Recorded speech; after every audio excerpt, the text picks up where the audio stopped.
Hey, bonjour tout le monde. Aujourd'hui, spécial casquette parce que nos cheveux sont vraiment plus présentables. On fait quoi aujourd'hui? Émission spéciale, on répond à vos questions sur le travail d'écriture. C'est parti!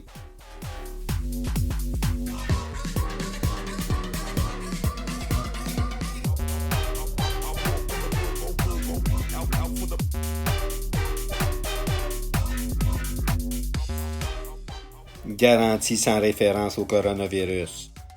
Hey, bonjour à tous. Aujourd'hui, donc, votre courriel, tel que je le disais, car plusieurs personnes ont eu des questions sur leurs travaux. Plusieurs l'ont d'ailleurs déjà remis. Bravo à ceux qui s'y prennent d'avance. Pour les autres, quelquefois, ces questions pourraient peut-être vous être utiles. Vous voulez poser peut-être? On y va, c'est parti. Est-il obligatoire de faire mes travaux? Eh bien non.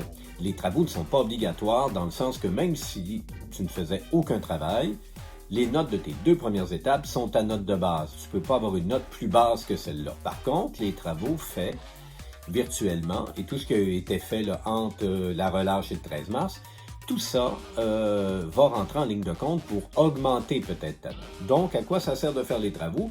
C'est pas seulement pour les notes, donc ça peut l'augmenter effectivement si ça peut faire du bien à ta note générale. Et ça peut aussi t'habituer à travailler en ligne parce qu'on sait tous que peut-être qu'à l'automne, ça va être notre nouveau mode de vie. Donc voilà, c'est pas obligatoire, mais c'est quand même utile. 500 mots, c'est avec ou sans ton début de texte?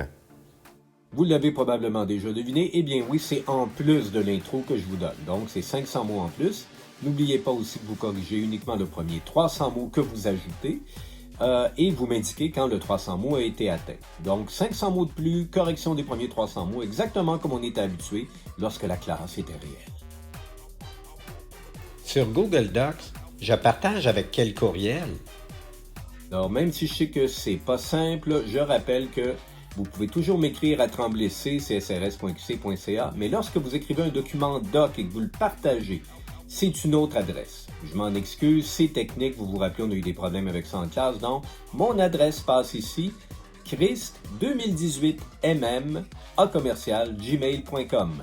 Elle passe ici en bas, notez-la, et au pire, vous m'écrivez si jamais vous vous en rappelez plus. Je peux-tu t'envoyer mon texte après le 25 mai? Eh bien non. Après le 25 mai, eh bien là, ce sera le temps de l'oral et ensuite le temps des rapports de lecture, donc ça ne sera plus le temps. Ça fait partie également de l'exercice que de revenir avec des dates limites. Donc c'est le 25 mai. Vous pouvez m'envoyer ça jusqu'à la fin de la journée le 25 mai, mais à partir du 26 au matin, je n'en accepte plus. Il faut que ça soit rentré, la date du courriel faisant foi, la date du partage, pour le 25 mai. Puis-je modifier un peu l'introduction? Ben oui, tu peux modifier l'intro un peu. Le mot-clé étant un peu.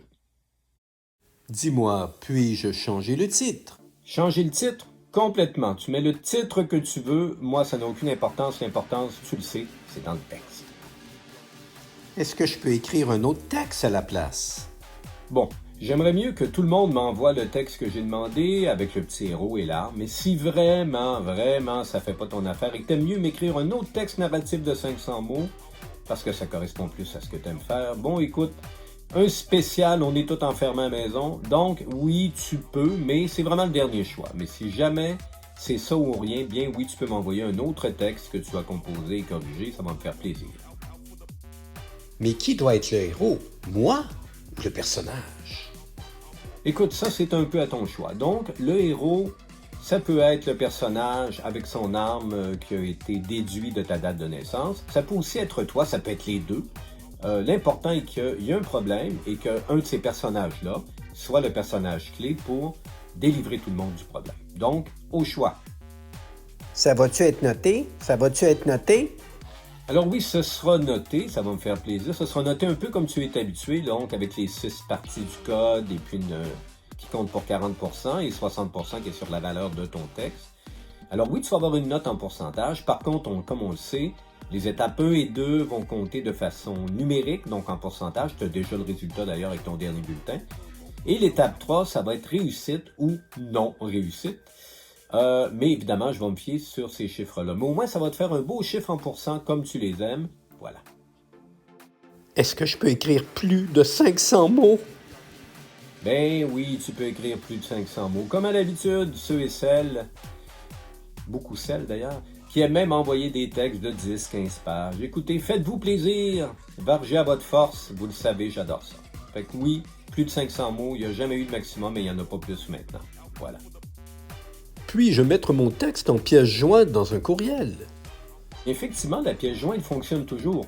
Quand on parle de doc sur l'adresse courriel qui passait tout à l'heure, c'est vraiment quand vous voulez partager un texte. Si par contre vous le faites en traitement de texte, oui, vous le mettez en pièce jointe, donc vous pouvez l'envoyer à n'importe quelle de mes adresses courriel, là, il n'y a pas de problème. Et ça va me faire plaisir de recevoir ça.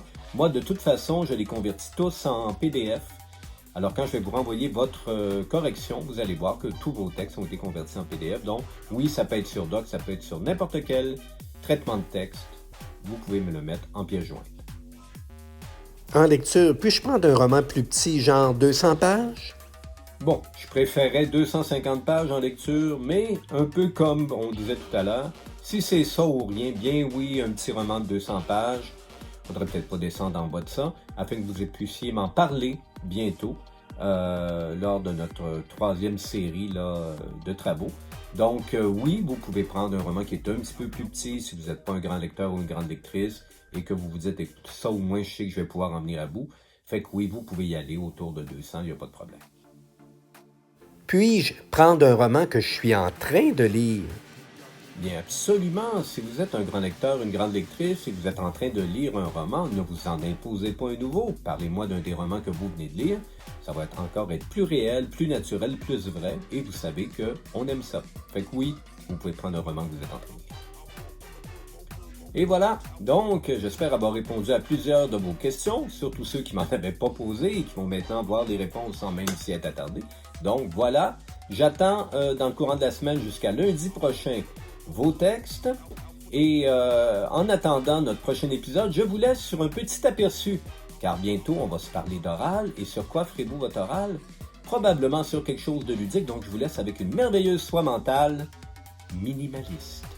On y va, à bientôt tout le monde.